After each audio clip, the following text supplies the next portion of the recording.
Então vamos lá, vamos tentar escrever esse cara de outras maneiras, que são as formas mais famosinhas dele.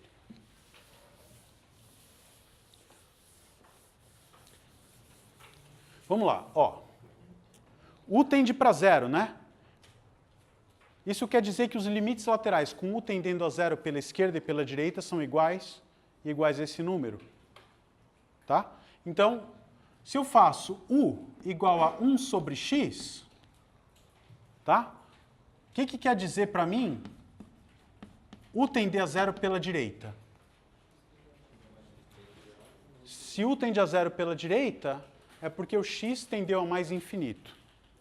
Tá claro? Então isso implica que o x tende para mais infinito, e fazendo essa mudança de variável, trocando todos os u's por 1 sobre x ali, eu chego numa outra carinha para o e, né?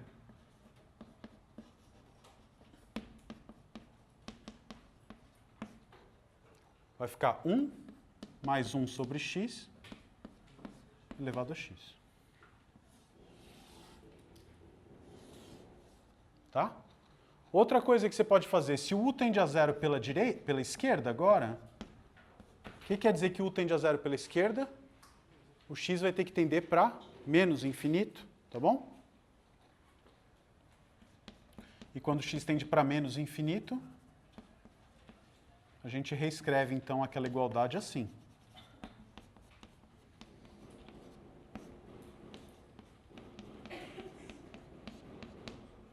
Tá bom? O que isso quer dizer, por enquanto? Que a gente tem 3 jeitos diferentes de escrever uma coisa que a gente nem sabe se existe. Mas, fala. Eu não entendi porque o U é igual a 1 sobre x. Ah, não é que ele é. Eu posso fazer essa mudança de variável nesse limite? 1 sobre x é uma função contínua? Estou trocando a variável. Eu podia... É que você já tinha usado x aí. Ah, esse x aqui, né? Não, esse x não tem nada a ver com aquele por enquanto. Não é o mesmo, tá? Troca para y aqui, u igual a 1 sobre y você vai ter. Tá bom?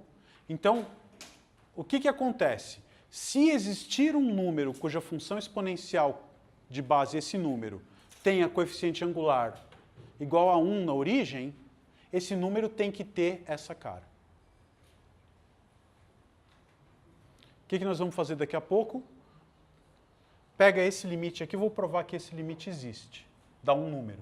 Se eu provar que esse limite dá um número, então ele existia mesmo e está tudo certo. Tá bem? Diga.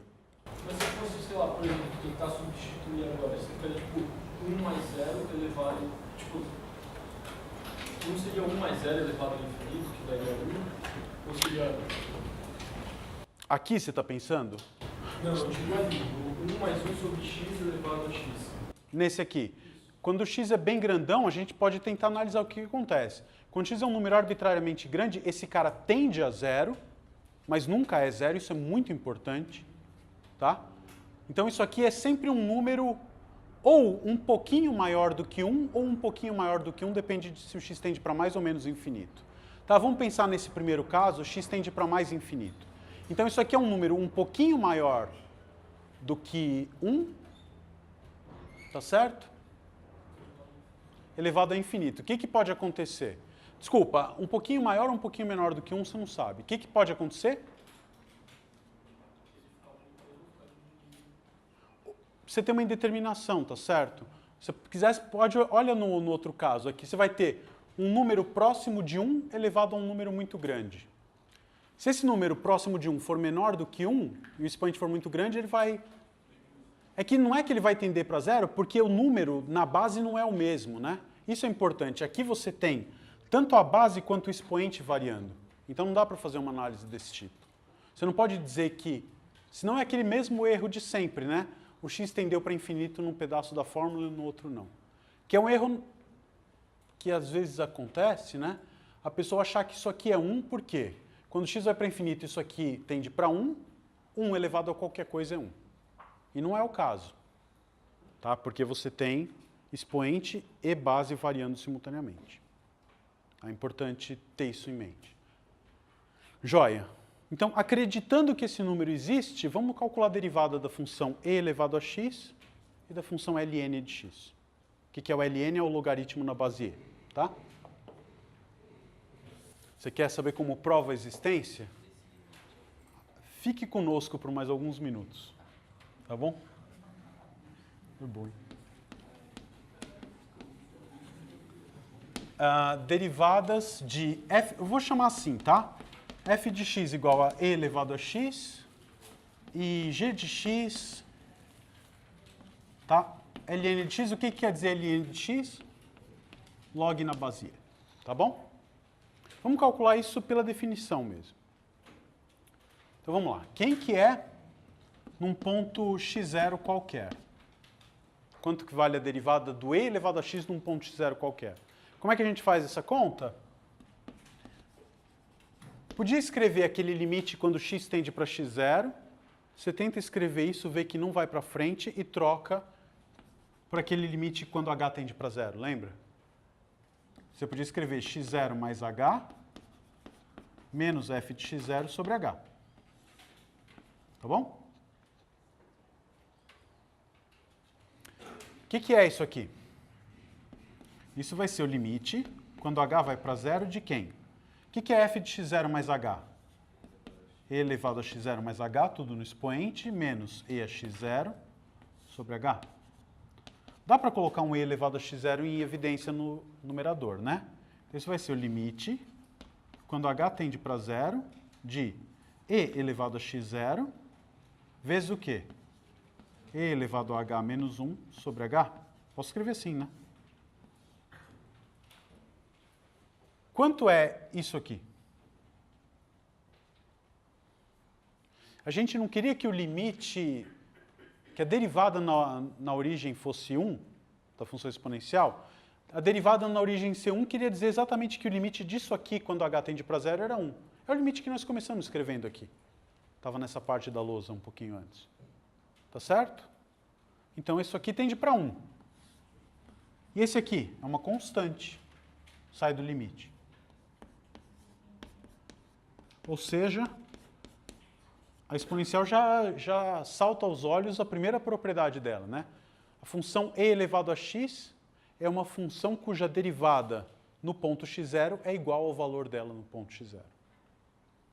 Tem um exercício na lista 2 que pede para você demonstrar que, na verdade, se você pedir que o valor da função no ponto 0 seja igual a 1, a função e elevado a x é a única função com essa propriedade.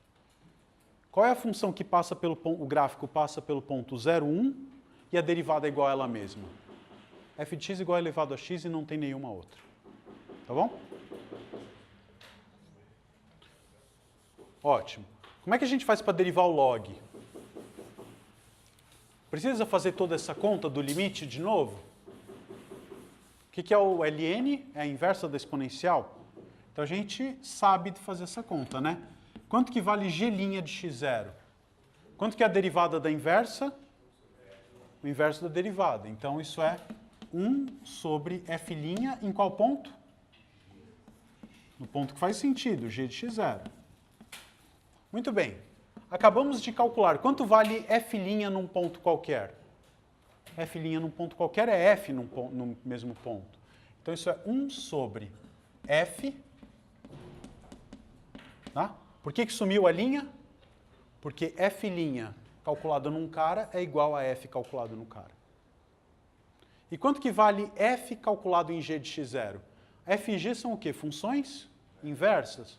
Então, a composta identidade, isso dá 1 sobre x0. Tá?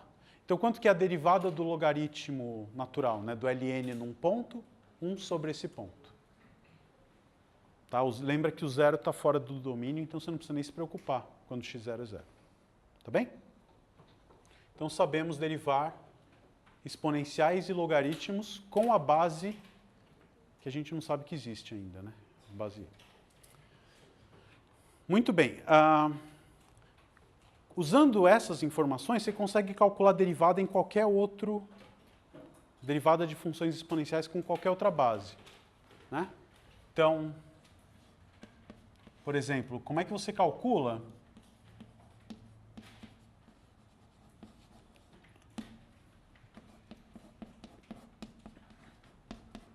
derivada de a elevado a x, onde a é um número positivo diferente de 1, como sempre, e g de x, o log na base a de x. Tá bem? Como é que a gente faz isso? É um truque relativamente simples. Vamos fazer f de x, a elevado a x. Você pode usar aquelas fórmulas de mudança de base para tentar escrever essa exponencial na base e. Todo mundo sabe fazer isso? Alguém não lembra como faz? Eu vou fazer agora e aí você lembra, né? Você não... Isso aqui, você concorda que eu posso escrever como sendo e elevado a x vezes ln de a? Essa é a mudança, tudo bem? Dúvida nessa passagem para alguém? Não? Não rolou, tá bom. Ó, como é que eu posso escrever? Ó, daqui você pode escrever facilmente essa coisa. Ou você pode escrever isso aqui assim, né? E elevado a ln de a elevado a x, tudo bem? Tá certo? A exponencial do logaritmo, o que que dá? A exponencial do log de um número dá o próprio número, né? Então, a elevado a x é a exponencial do logaritmo dele. Qual que é a propriedade que o log tem quando tem um expoente? O x tomba. Dá exatamente isso aqui. Tá bom? Perfeito. Então, como é que você deriva isso agora? Olha que fácil. O que a gente tem aqui? É só usar uma regra da cadeia, né? Estou compondo a função exponencial com multiplicar por uma constante. Então, vamos ver qual é o encadeamento que a gente tem aqui. Você pega o teu número x, qual é a primeira coisa que você faz? Multiplica ele pela constante ln de a. Importante lembrar que isso é uma constante. Tá? Então, isso vai dar x vezes ln de a. E depois você aplica a exponencial do cara, que vai dar, então, e elevado a x ln de a. Como é que a gente deriva isso? De trás para frente. Quem que é a derivada da exponencial? Ela própria. Então, vai ser ela própria, calculada no ponto, vezes a derivada dessa função. Quanto que é a derivada da função multiplicar por uma constante? A própria constante, né? Vezes ln de a. Tá bom isso? Quanto que dá isso aqui, então, se você quiser reescrever? A elevado a x vezes ln de a.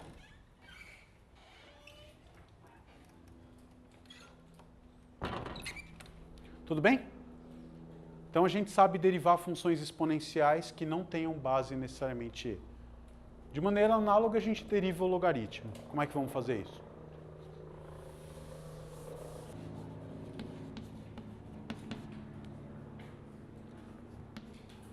Usa aquele truque da mudança de base para o log agora. Quanto que dá isso? ln de x sobre ln de a. Tá bom? Quanto que vai dar a derivada pela regra da cadeia? Na verdade, aqui não é nem regra da cadeia, né? Também não precisa usar a regra do quociente. É uma constante vezes ln. Então, quanto que é a derivada de uma constante vezes a função? Constante pula fora. Então, vai ficar 1 sobre ln de a vezes a derivada do ln de x. Quanto que é a derivada do ln de x? 1 sobre x. Você pode escrever assim. X vezes ln de a. Tá bom? Então, sabemos derivar funções exponenciais e logarítmicas com qualquer base. Se existir esse número aqui. Então, a gente está ainda bem na nuvem, né? Se ele já não existe, não sei. Seria bom a gente ver que sim, né? Então, vamos fazer isso. Tá claro? Então, a gente consegue derivar agora. A regra da cadeia continua valendo quando entra no jogo função exponencial, logarítmica, tudo. Então, a gente consegue derivar qualquer expressão que envolver as funções elementares. Somas, produtos e compostas de polinômios, exponenciais e trigonométricas. E as respectivas inversas. Tá bom? Então, vamos tentar ver por que o número que a gente está procurando existe. Tá? Para isso eu preciso falar umas coisinhas que é uma pequena visão do futuro. Então eu vou ser bem rápido aqui, vou falar só o que é importante, porque esse assunto você vai estudar com um nível razoável de profundidade lá no cálculo 4. Tá? Então vai ser um curso rápido de sequências numéricas, que é o primeiro assunto lá do cálculo 4. Tá, então, o que é uma sequência para a gente?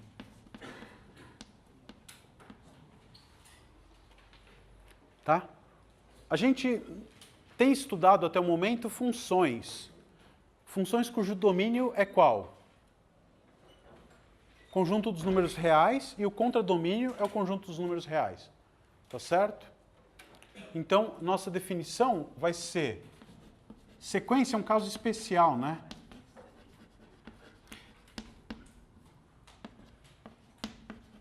É uma função também cujos valores são números reais, mas o domínio é o conjunto dos números naturais.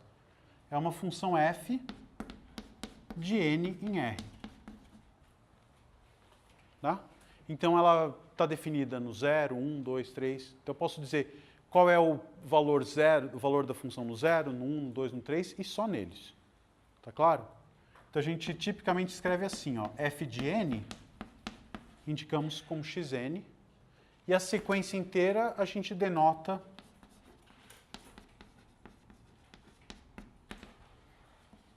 dessa maneira, xn para n indo de 0 até infinito. Tá bom? Eu ponho uma lista de valores, que são os valores... Eu consigo escrever... Por mais que essa lista seja infinita, eu consigo escrever, né? É diferente, eu consigo começar, eu tenho o valor x0, sei quem é o próximo, nunca vou acabar, mas eu sei que se eu tivesse uma vida mais ou menos infinita, eu ia conseguir preencher, listar todos esses valores. No caso das funções de R em R, não dá, né? Porque você escolhe, eu listo quanto vale a função exponencial no 0. Quem é o próximo valor que eu vou calcular a função? Quando eu acho que eu peguei o próximo, é aquela coisa, eu pulei infinitos valores ali. Tá? Então, não dá para listar. Aqui a gente conseguiria listar. E ainda nessa direção, quer dizer, funções do cálculo 1, a gente estuda o limite quando x tende para um ponto, né? Porque eu consigo chegar arbitrariamente próximo do 2 sem encostar no 2, se eu quiser calcular o limite x tendendo a 2. Aqui faz sentido calcular o limite da sequência quando n tende para 4?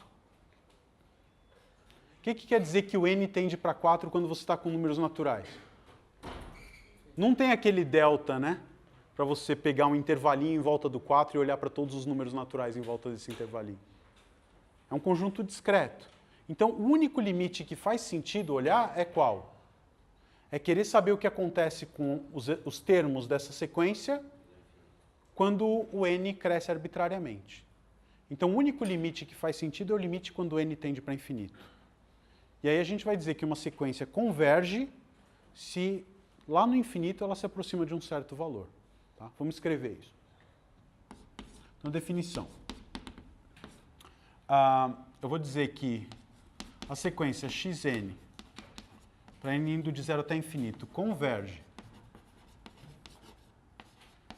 a um número real L se... Desculpa, né? Dado epsilon positivo... Voltou. Mas ele voltou.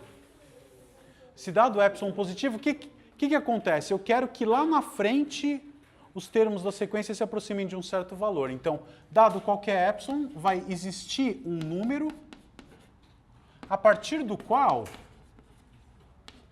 eu vou ter que o termo da sequência fica arbitrariamente próximo desse valor L. Tá bom? É bem parecido com a definição de limite quando x tende para infinito. Tudo bem? Vamos trabalhar muito com esses epsilons e n zeros? Não. Fatos importantes, que na verdade são teoremas que a gente poderia demonstrar, e isso vai ser feito no curso de cálculo 4 lá na frente. Tá bom? O que a gente pode dizer a respeito de sequências? Essa aqui é uma coisa importante. Se você tem que a tua sequência xn é crescente e limitada,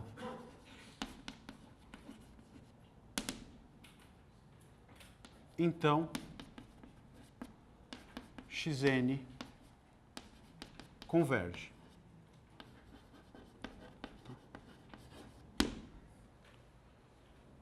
Por que isso é verdade? Porque tem uma demonstração. A gente não vai fazer essa demonstração agora, mas acho que você consegue se convencer de que isso é razoável e até tentar adivinhar quem é o candidato a limite no caso, né? Então suponha que você tem uma sequência lá, no zero ela tem um certo valor, ela é sempre crescente e limitada, tá? Então todos os valores dela nunca passam de um certo m, tá bom? E ela é estritamente crescente. Tá, eu estou desenhando uma positiva aqui, não precisava. Então é uma sequência que vai de um termo para o outro, os valores vão sempre aumentando. E nunca passam desse valor m. Tá? Pergunta, por que você acha razoável acreditar que essa sequência vai convergir? E segundo, se você acha que ela vai convergir, quem seria o candidato natural a limite?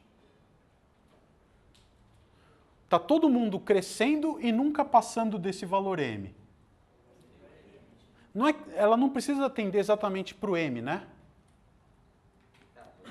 Porque eu podia pegar um m aqui em cima e os termos da sequência ficarem todos longe, né? Para quem que ela vai tender, na verdade? Para o menor cara que ganha de todo mundo da sequência. E quem que é o menor cara que ganha de todos os elementos da sequência? O supremo daquela sequência. Então, você prova que a sequência converge e o limite é o sup dos termos da sequência. Por que que existe o sup? Porque o conjunto é não vazio, ó, tem um cara aqui, tem até outro, tem um monte. Não vazio e limitado superiormente. Pelo axioma do supremo, tem sup. Tá? Então, o candidato a limite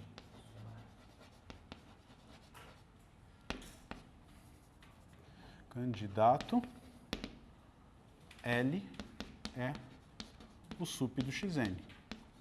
Tá bom? Aí você prova que funciona. Tá certo? Não vamos fazer isso agora, não precisa. Muito bem. O que mais que a gente precisa falar? Tem alguns outros resultados que era importante mencionar? Oi? O que é supremo? Supremo é uma coisa que a gente falou lá no primeiro dia de aula. Se você pega um conjunto de números reais, que é limitado superiormente, quer dizer, o supremo é uma coisa que não depende disso. Se você pega o que é o supremo de um conjunto? É o menor elemento que é maior do que todos os caras daquele conjunto. Tá? Então você tem um conjunto, tem o conjunto dos elementos que são maiores do que todo mundo desse conjunto. Quem que é o supremo? O menor deles. Tá? O que o axioma do supremo diz? Que se você tem um conjunto de números reais que é não vazio e é limitado superiormente, ou seja, ele não explode para mais infinito de alguma maneira, obrigatoriamente existe esse supremo. Tem todo conjunto não vazio que não vai para infinito, tem o menor cara que ganha de todos os elementos. Na aula que vem a gente vai usar isso em cheio para tirar vários teoremas sobre o comportamento de funções contínuas, especialmente em intervalos fechados.